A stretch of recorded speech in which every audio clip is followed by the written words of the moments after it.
ঝিনাইদহ জেলাতেও বৃক্ষরোপণ কর্মসূচির কার্যক্রম আমরা শুরু করেছি, সিদ্ধান্ত নিয়েছি এবং আমাদের যে আনসার কমান্ডার দলনেতা দলনেত্রী আছেন তাদের মাধ্যমে এই কার্যালয়ে রোপণ করব এবং এই বৃক্ষরোপণ অভিযানকে সফল করে আমরা আমাদের হিসেবে উপস্থাপন করতে পারবো, দেশকে আরও একটি সবুজ দেশ হিসেবে উপস্থাপন করব। পরিশ্রম করতে হবে এবং পরিচর্যা করতে হবে যাতে গাছগুলো সুন্দরভাবে বেড়ে ওঠে এবং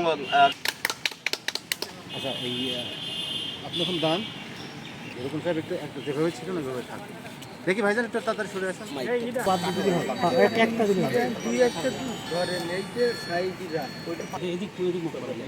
পিছনে যান।